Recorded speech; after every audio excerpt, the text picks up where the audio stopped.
Hello friends, എന്തൊക്കെയുണ്ട് വിശേഷം? എല്ലാവർക്കും സുഖമല്ലേ? ഇവിടെയും സുഖം തന്നെ കേട്ടോ. മറ്റു വിശേഷങ്ങൾ എന്തൊക്കെയുണ്ട്? എല്ലാവരും സുഖമായിട്ടിരിക്കണമെന്നുള്ളത് കേൾക്കുന്നതിനാണ് എനിക്ക് സന്തോഷം. അപ്പോൾ ഞാനും സുഖമായിട്ടിരിക്കുന്നു, പ്രത്യേകിച്ച് വിശേഷങ്ങളൊന്നും തന്നെ ഇല്ല. അപ്പോൾ നമുക്ക് പാചക വീഡിയോയിലേക്ക് പോവാം. അപ്പോൾ ഇന്ന് തയ്യാറാക്കുന്നത് ഒരു വടുകപ്പുളി നാരങ്ങ കൊണ്ടുള്ള ഒരു അച്ചാറാണ്. നാരങ്ങ എങ്ങനെയാണ് അച്ചാറിടുന്നതെന്ന് കാണിക്കാം. അപ്പോൾ നന്നായി മൂത്ത ഒരു വടുകപ്പുളിയാണ്. അപ്പോൾ നമുക്കതുകൊണ്ട് ഒരു അച്ചാർ തയ്യാറാക്കാം. സദ്യക്കൊക്കെ നമ്മൾ എപ്പോഴും കാണാറുള്ള അച്ചാറാണല്ലോ നാരങ്ങ അല്ലേ. അധികം കല്യാണം പോലുള്ള അല്ലെങ്കിൽ നമ്മുടെ എന്ത് വിശേഷപ്പെട്ട സദ്യയിലും മെയിനായിട്ടുള്ള ഒരു വിഭവം തന്നെയാണ് വടുകപ്പുളി നാരങ്ങ കൊണ്ടുള്ള അച്ചാർ. അപ്പോൾ നമുക്കിത് എങ്ങനെയാണ് തയ്യാറാക്കണേ നോക്കാം. നാരങ്ങ നന്നായി കഴുകി വൃത്തിയാക്കി കൊണ്ടുവന്നിട്ടുണ്ട്. ഇനി നമുക്കിത് മുറിച്ചെടുക്കാം.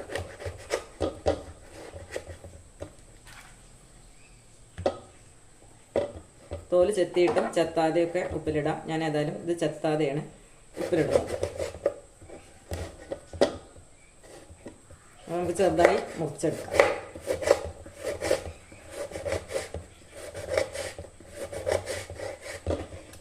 കുരുവൊക്കെ നീക്കം ചെയ്യാം കേട്ടോ. കുരുവാണ് ചിലപ്പോൾ കൈപ്പരസം നൽകണത്. അതുകൊണ്ട് കുരു പരമാവധി നമുക്ക് കിട്ടുന്നതൊക്കെ ഒഴിവാക്കാം. കുരുവൊക്കെ കത്തിയോണ്ട് ഇങ്ങനെ ഇതിനുള്ളിൽ നിന്ന് തോണ്ടിയാൽ തന്നെ പോരും. അപ്പം കുരു വേണ്ട. അപ്പോൾ ചെറിയ ചെറിയ പീസുകളാക്കിയിട്ട് മുറിച്ചെടുക്കാം.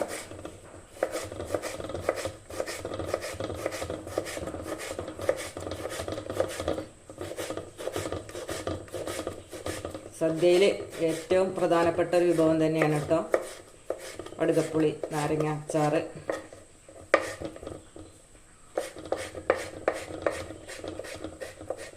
ഉപ്പ് വിളമ്പി കഴിഞ്ഞാൽ പിന്നെ വിളമ്പുന്ന ഐറ്റംസാണ് അച്ചാറുകൾ.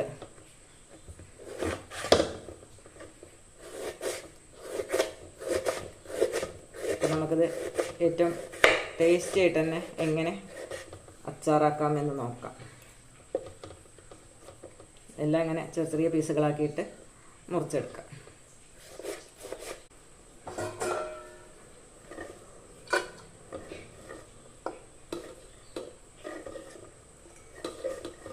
ഇത് കുറേ ദിവസം കേടുകൂടാതെ ഇരിക്കും കേട്ടോ.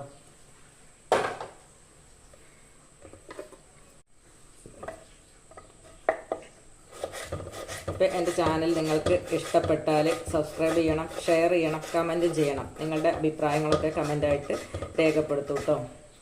എൻ്റെ ചാനൽ കാണുന്ന എല്ലാ കൂട്ടുകാർക്കും ഞാൻ എൻ്റെ നന്ദി സ്നേഹമൊക്കെ അറിയിക്കുകയാണ്. പുതുതായി കാണുന്ന കൂട്ടുകാരൊക്കെ സബ്സ്ക്രൈബ് ചെയ്തിട്ട് കാണാൻ ശ്രമിക്കൂ. നിങ്ങളൊക്കെ കൂടെ ഉണ്ടാവുമ്പോൾ മാത്രമാണ് ഇത് മുന്നോട്ട് നല്ല രീതിയിൽ കൊണ്ടുപോകാൻ സാധിക്കുള്ളൂ.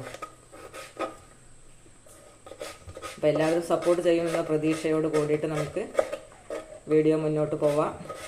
ഒരു കായം ചേർക്കുന്നുണ്ട് കേട്ടോ. ഉലുവാപ്പൊടി ചേർക്കണില്ല. പിന്നെ അച്ചാർ പൊടി ഉള്ളവർക്ക് അതൊക്കെ ചേർക്കാം. ഞാൻ എന്തായാലും ചേർക്കുന്ന ഇൻഗ്രീഡിയൻസൊക്കെ നിങ്ങൾക്ക് കാണിക്കാം.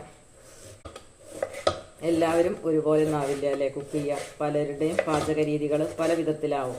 നമ്മുടെ നാടിനനുസരിച്ച് അല്ലെങ്കിൽ നമ്മുടെ പ്രദേശത്തിനനുസരിച്ച് നമ്മുടെ രീതികൾക്കനുസരിച്ച് അങ്ങനെ ഓരോന്നിലും പാചകത്തിലും ഒക്കെ വ്യത്യാസം ഉണ്ടാവും. നമ്മുടെ എല്ലാ കാര്യങ്ങളിലും ഓരോ പ്രദേശത്തിനനുസരിച്ച മാറ്റങ്ങൾ സ്വാഭാവികമായിട്ടും ഉണ്ടാവും.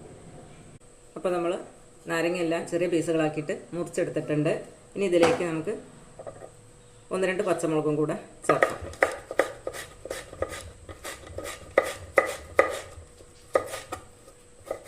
ഒരു ചീനച്ചട്ടി അടുപ്പിൽ വെച്ചിട്ട് നമുക്ക് കടുകും കറിവേപ്പിലേക്ക് ഒന്ന് വറുത്തെടുക്കാം.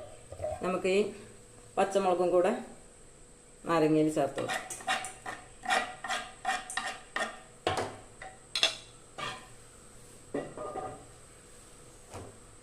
ഈ ചീനച്ചട്ടി അടുപ്പത്ത് വെച്ചിട്ട് കടുകും കറിവേപ്പിലേക്ക് ഒന്ന് പൊട്ടിച്ചെടുക്കാം. ചട്ടി ചൂടാവട്ടെ. കുറച്ച് നല്ലെണ്ണയും പിന്നെ കുറച്ച് വെളിച്ചെണ്ണയും കൂടെ ചേർത്ത് കൊടുക്കാം. അപ്പോൾ ചട്ടി ചൂടായിട്ടുണ്ട്. നമുക്ക് നല്ലെണ്ണ ഒഴിച്ചു കൊടുക്കാം. അല്പം വെളിച്ചെണ്ണയും കൂടെ ഒഴിച്ചു കൊടുക്കാം.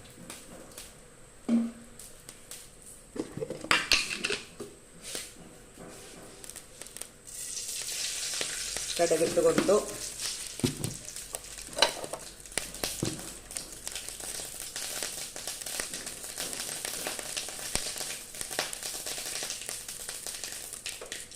കറിവേപ്പില. തീ ഓഫാക്കിയതിന് ശേഷം ഒരു 3 സ്പൂൺ മുളക് പൊടി ചേർത്തിട്ടുണ്ട്. ഒരു പിഞ്ച് മഞ്ഞൾപ്പൊടി ചേർത്ത് കൊടുത്തു.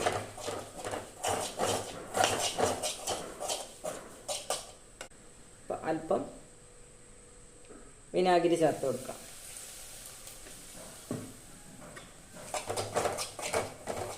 വെള്ളം കൂടെ ചേർത്ത് കൊടുക്കാം. ഇതൊന്ന് ചെറുതായി ചൂടാക്കാം. അപ്പം നന്നായി തിളച്ച് വന്നിട്ടുണ്ട്. ഇനി അല്പം കായപ്പൊടിയും കൂടെ ചേർത്ത് കൊടുക്കാം.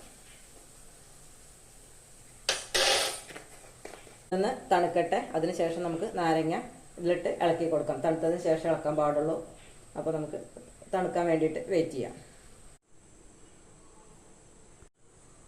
അപ്പോൾ നമുക്കിനി നാരങ്ങ ഇട്ട് ഇളക്കി കൊടുക്കാം.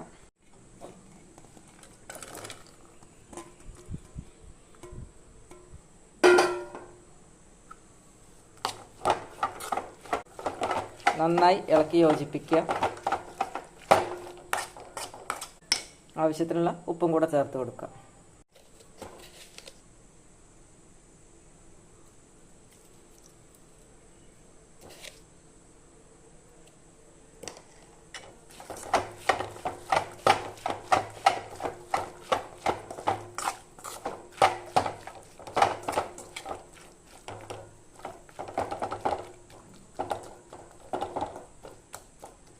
ഒരു 10 മിനിറ്റ് ഇരിക്കുമ്പോഴേക്ക് നമുക്ക് ആവശ്യത്തിനുള്ള വെള്ളം ഇതിൽ ഇറങ്ങി വന്നിട്ടുണ്ടാവും. നല്ല ടേസ്റ്റുള്ള ഒരു അച്ചാറാണിത്, വടുകപ്പുളി അച്ചാർ. എല്ലാവരും ഇങ്ങനെ ഉണ്ടാക്കി നോക്കൂ. കുറച്ച് ദിവസം കേടുകൂടാതെ ഇരിക്കും ചെയ്യും കേട്ടോ. കാരണം വെള്ളവും സോക്കൊക്കെ നമ്മൾ തിളപ്പിച്ചിട്ടാണ് ഇതിൽ കൂട്ടിയിട്ടുള്ളത്. അപ്പോൾ കുറച്ച് ദിവസം കേടാവാതെ നമുക്ക് ഇരിക്കും. ഫ്രിഡ്ജിൽ സൂക്ഷിച്ചാൽ മാസങ്ങളോളം എടുത്തു വയ്ക്കാം. നല്ല ടേസ്റ്റ് ഉണ്ട്. എരിവൊക്കെ വേണമെങ്കിൽ മുളക് പൊടിയൊക്കെ അതിനനുസരിച്ച് ചേർത്ത് കൊടുക്കാം. അച്ചാറിന് കൂടുതൽ ഗ്രേവി വേണം തോന്നുകയാണെങ്കിൽ സുർക്കയും വെള്ളമൊക്കെ അപ്പോൾ തന്നെ കൂടുതൽ ചേർക്കുക. അപ്പോൾ ഇന്നത്തെ വീഡിയോ ഇവിടെ വൈൻഡപ്പ് ചെയ്യാണ്. എല്ലാവരും ഈ അച്ചാറൊന്ന് ട്രൈ ചെയ്ത് നോക്കൊണ്ട്. നല്ല ടേസ്റ്റാണ്. കുറച്ച് ദിവസം കേടുകൂടാതെ സൂക്ഷിച്ച് വെക്കാൻ പറ്റും. പിന്നെ ചാനൽ ഇഷ്ടപ്പെട്ട എല്ലാവരും സബ്സ്ക്രൈബ് ചെയ്യാനും ഷെയർ ചെയ്യാനും കമൻറ്റ് ചെയ്യാനും മറക്കരുത്. അപ്പോൾ നമുക്ക് മറ്റ് വിശേഷങ്ങളൊക്കെ ആയിട്ട്, മറ്റ് റെസിപ്പീസായിട്ടോ മറ്റ് വിശേഷങ്ങളായിട്ടോ ഒക്കെ നമുക്ക് വീണ്ടും കാണാം.